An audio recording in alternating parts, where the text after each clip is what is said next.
Salut tout le monde, j'espère que vous allez bien. On se retrouve aujourd'hui dans une nouvelle vidéo.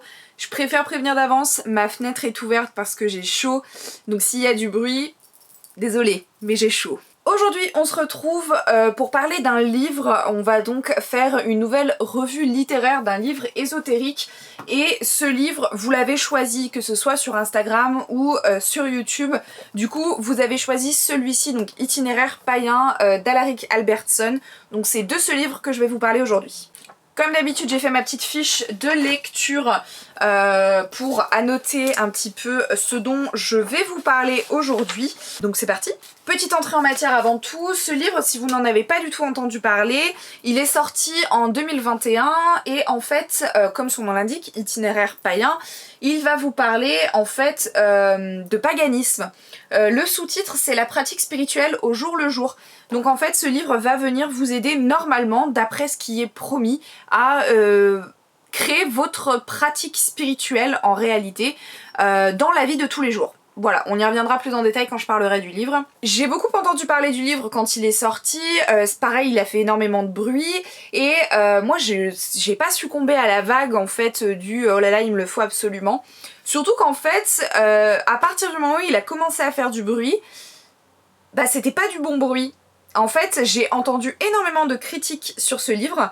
Du coup, j'avoue que j'étais un petit peu réfractaire à l'idée de le lire parce qu'il vaut quand même 18 €. Donc, investir 18 € dans un livre qui est pas si ouf, ça fait un peu mal aux fesses. Donc, du coup, j'ai attendu tranquillement que la vague passe, que j'ai plusieurs échos et finalement, j'ai décidé d'investir dedans, de le lire et puis bah du coup de vous en parler. Donc, on va voir ce qu'il en est. Donc, l'auteur s'appelle Alaric Albertson, pardon, ça commence bien. J'ai pas réussi à trouver si c'est son véritable nom ou pas.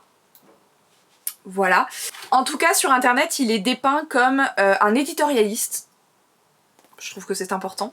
On a du coup une petite partie à propos de l'auteur dans le livre, donc voici ce qu'on nous dit. Alaric Albertson, anglo-saxon d'adoption, puisqu'il vient de Pennsylvanie aux États-Unis.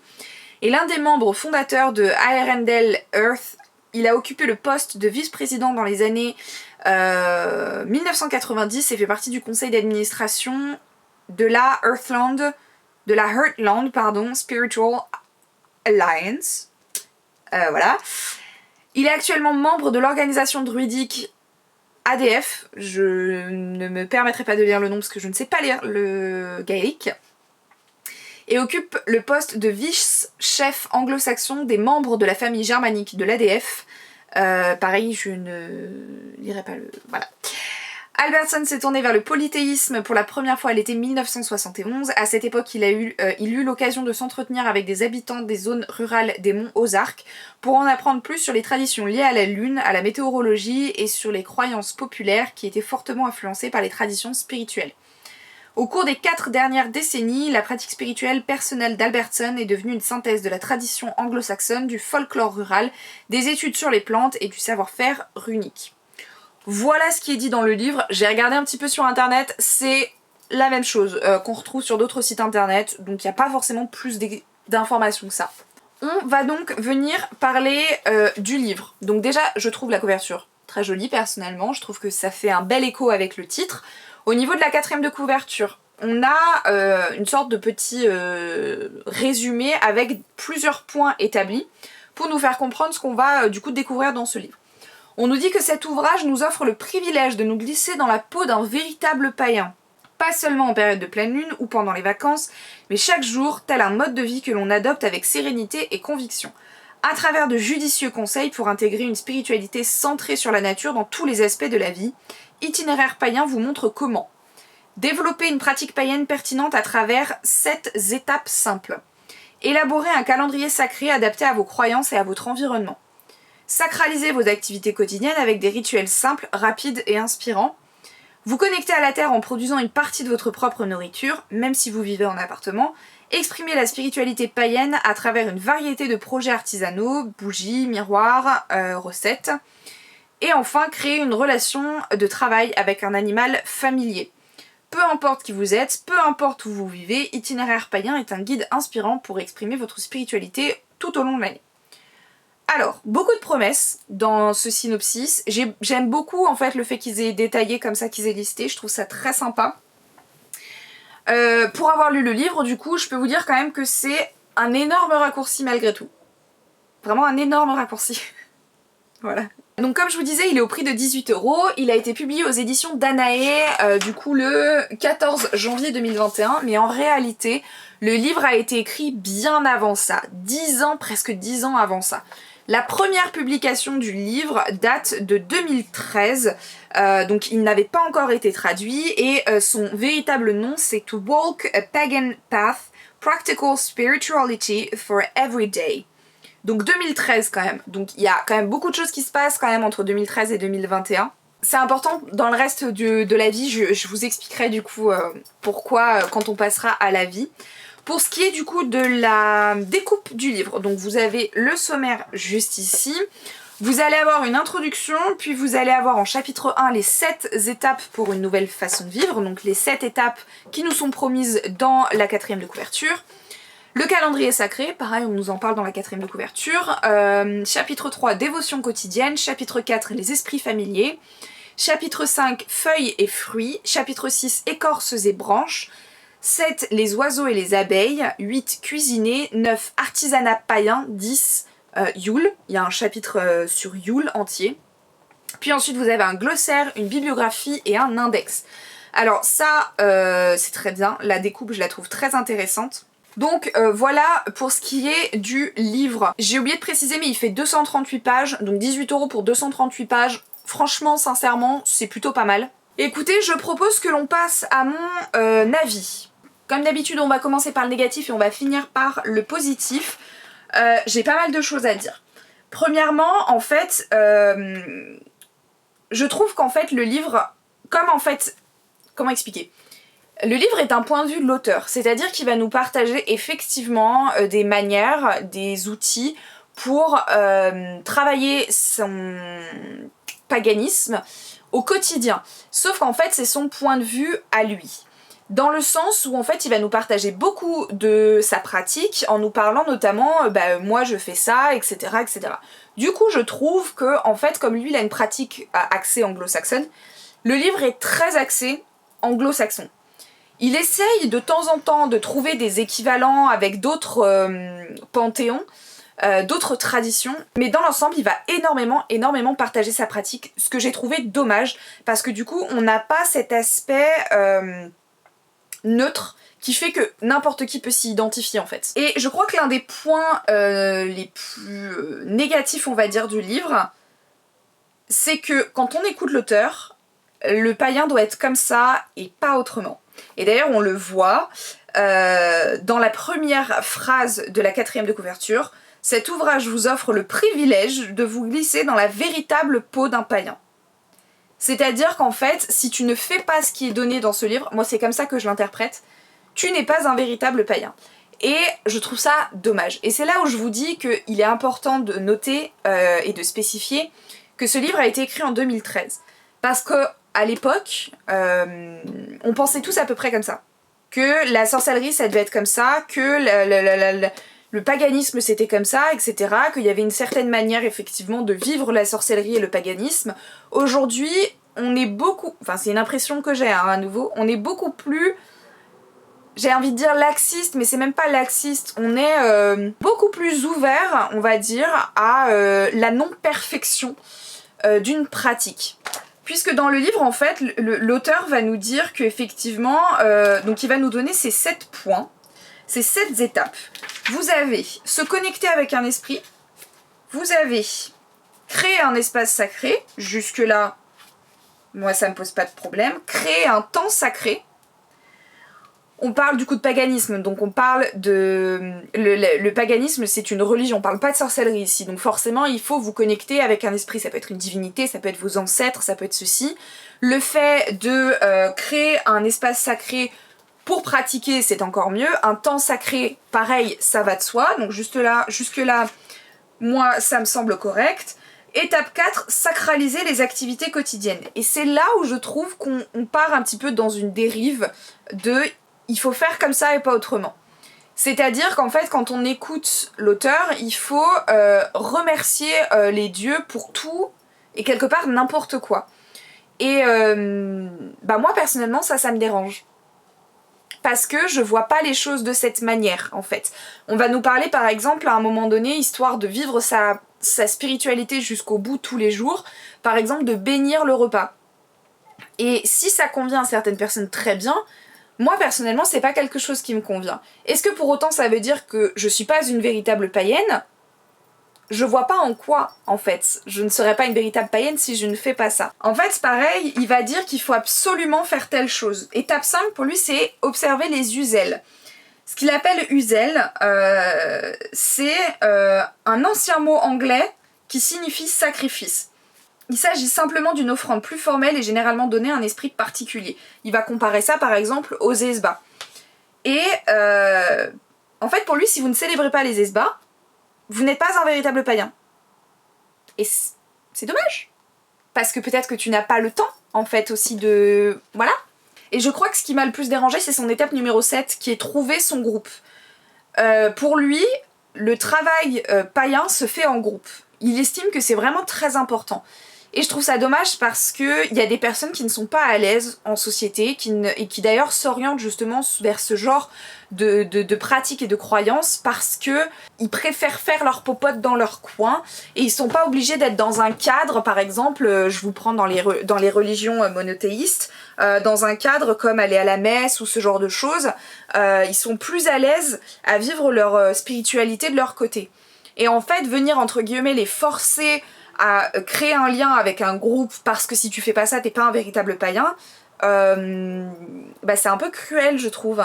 Et je conçois qu'il peut y avoir énormément de bons côtés à l'idée de pratiquer en groupe, mais j'estime que ce n'est pas fait pour tout le monde. Voilà, tout le monde n'est pas à l'aise avec ça, tout le monde n'a pas forcément envie. C'est quelque chose qui peut évoluer dans leur vie. Effectivement, au début de leur pratique, ils n'ont peut-être pas nécessairement besoin ni envie de pratiquer avec d'autres personnes, et ça peut arriver des années plus tard. Et c'est ça qui me dérange un petit peu. C'est que c'est vraiment comme ça et pas autrement. Je trouve parfois le ton du livre un peu condescendant. Alors, et c'est là où en fait, pour moi, il est aussi important de savoir que c'est une traduction, parce qu'en fait, je ne sais pas si du coup c'est simplement une impression suite à la traduction, ou si c'est véritablement le ton de l'auteur quand il l'a écrit en anglais. Je sais pas, mais j'ai trouvé le ton du livre un peu condescendant. Et dernier point négatif, je trouve qu'il est too much. En fait, pour moi, quand on veut intégrer sa spiritualité et le paganisme en fait au quotidien, il faut le faire petit à petit, il faut le faire étape par étape, il faut commencer doucement et au fur et à mesure, tu vas finir par rajouter d'autres trucs, etc. Et à un moment donné, ça, il le dit dans son livre. Il dit par exemple le fait de célébrer les divinités avec lesquelles on travaille, on peut le faire pour commencer par exemple une fois par semaine pendant 15 minutes, et au fur et à mesure, une fois qu'on a intégré ces une fois par semaine pendant 15 minutes et qu'on n'en loupe aucun, rajouter peut-être 2 fois par semaine, etc. jusqu'à ce que peut-être ça devienne quelque chose de quotidien. Ça, il l'explique. Par contre, là où en fait on a une différence et une incohérence, c'est qu'en fait on n'a pas d'échelle sur le reste, c'est-à-dire il faut tout faire d'un coup. Il faut suivre donc c'est cette étape, puisqu'en fait à la fin il nous le dit, hein. À la fin de l'étape numéro 7, il nous dit « Maintenant vous en savez un peu plus sur les 7 étapes. Combien en avez-vous suivi? Si la réponse est aucune, revenez maintenant en arrière et commencez à l'étape 1. Plutôt que de simplement lire sur le paganisme, revenez à la première étape et pratiquez. » Ça, vous voyez, c'est là où je voulais dire un peu ce ton un peu condescendant, paternaliste de fais ça. Et moi, ça me perturbe un peu. Et en fait, c'est vraiment ça, il faut absolument faire toutes ces étapes. Et il n'y a pas le droit, entre guillemets, je dirais pas qu'il n'y a pas le droit à l'erreur, mais en tout cas, il faut absolument les faire. Quand on lit ce qu'il dit, quand j'interprète ce qu'il dit, à nouveau, c'est mon point de vue, mon interprétation, je le ressens vraiment comme ça. Et après, ensuite, donc ça c'est dans le chapitre 1er, dans les autres chapitres, donc dans les 9 autres chapitres, pardon, il va nous donner des activités justement pour rajouter un petit peu de paganisme dans notre quotidien. Et ça va être la même idée, il faut vénérer la terre, il faut vénérer la nourriture qu'on mange. Par exemple, faire son propre potager, cuisiner.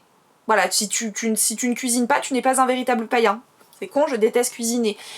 Bénir la nourriture, ce genre de choses. Et en fait, t'as juste l'impression que c'est pas des suggestions, c'est que c'est comme ça qu'il faut faire et pas autrement. Et je trouve ça vachement dommage. Et comme t'as cette impression-là et qu'en plus, il nous donne beaucoup d'informations, t'as une impression de too much. Et c'est pas la première fois que je remarque ça. C'est pas la première fois que je lis des livres sur le fait de rajouter de la spiritualité à notre vie profane pour vraiment avoir une sorte de complétitude. Et je trouve ça merveilleux. Sauf qu'en fait, 90% du temps, ça vient de personnes qui n'ont pas de métier profane et alimentaire. Ça vient de personnes qui vivent de leur spiritualité. Parce qu'ils écrivent des livres sur la spiritualité et gagnent de l'argent avec ça.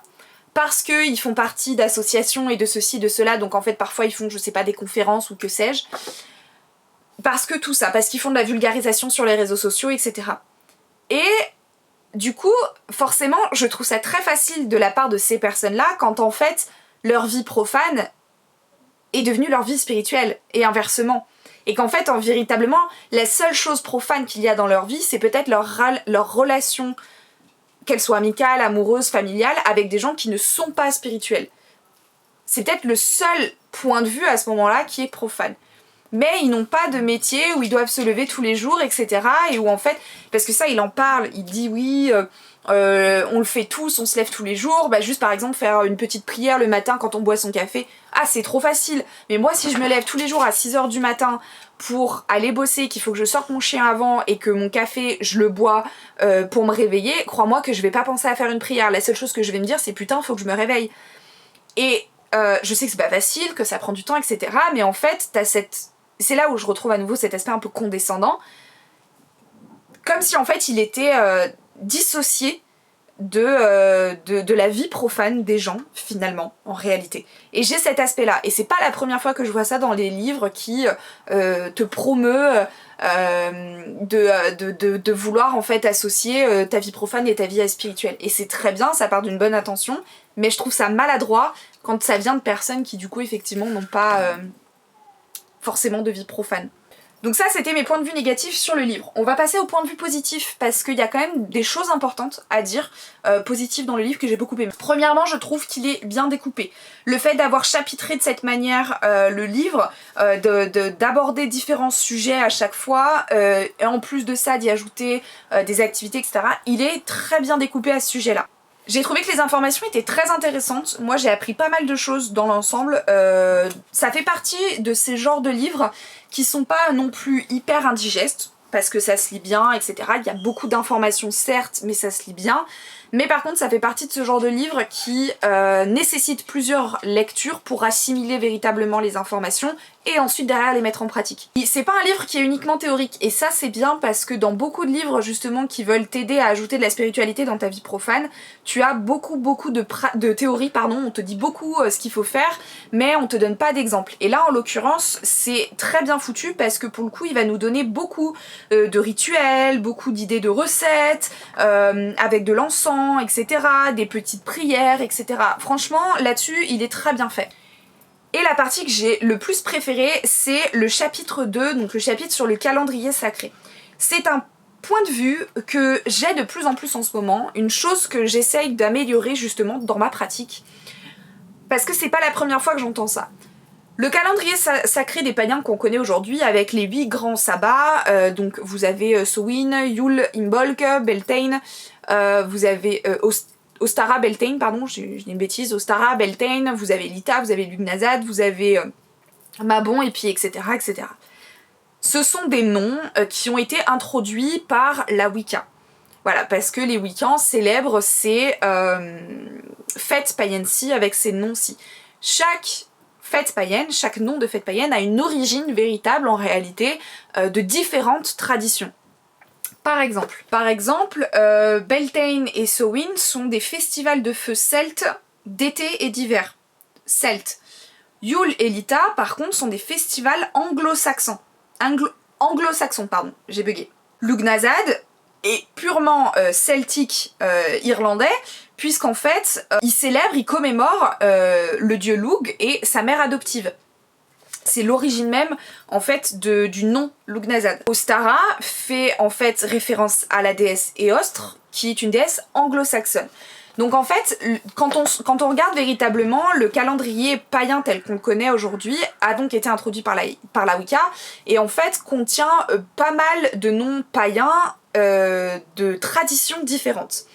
Et c'est vrai qu'il ne fait pas sens finalement, si vous ne faites pas partie de la tradition anglo-saxonne, de célébrer une fête avec un nom anglo-saxon. Ça ne ferait pas sens véritablement. La manière en plus de ça dont vous allez le célébrer va probablement faire écho à comment les anglo-saxons le célébraient à l'époque, sauf que vous ne faites pas partie de cette tradition-là, donc ça ne ferait pas sens que vous le célébriez de cette manière-là. Et donc en fait, tout ce chapitre sur le calendrier sacré va nous aider à créer un calendrier qui nous correspond, selon notre tradition, mais pas seulement. Et ça me fait penser, récemment j'ai vu sur Instagram le compte de Mystics Moon, je ne sais pas si vous connaissez ce compte, qui a partagé récemment un post justement en rapport avec le calendrier sacré. Je vais vous le montrer vite fait.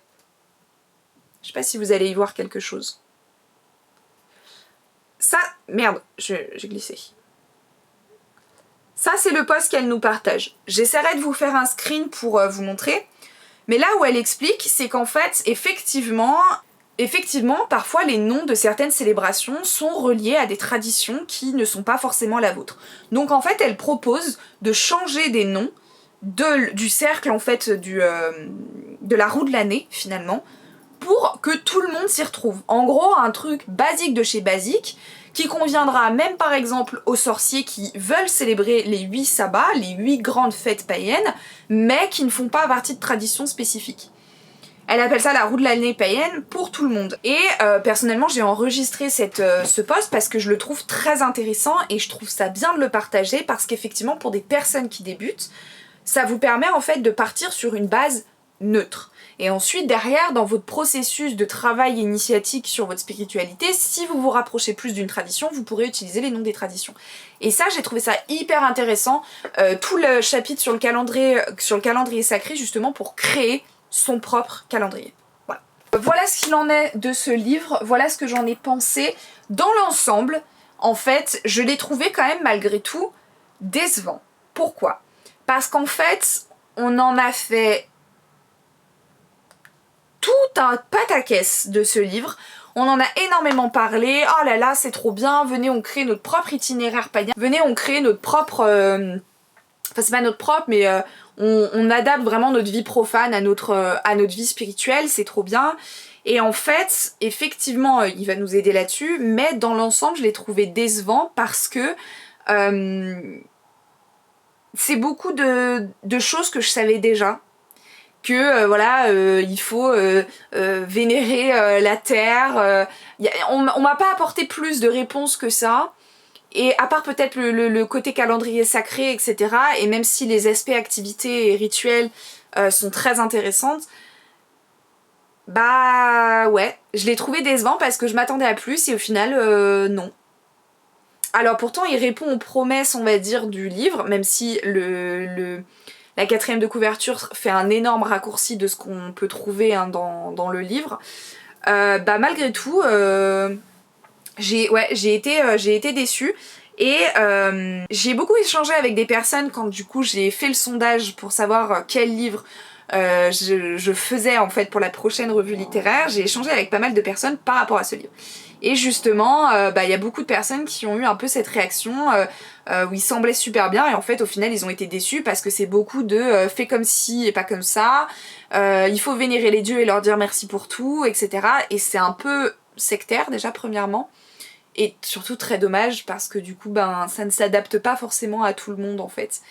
Et c'est ce que je trouve dommage avec ce livre. J'ai décidé de lui mettre la note de 7 parce que malgré tout, il y a quand même des informations très intéressantes à l'intérieur. Je pense qu'en fait, il faut fouiller.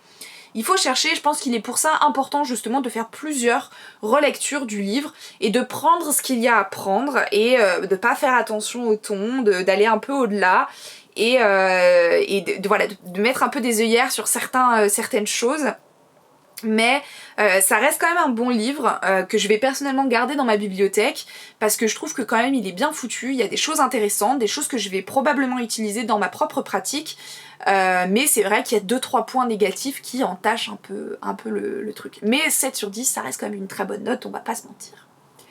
Bref, voilà pour cette vidéo, j'espère que ça vous a plu.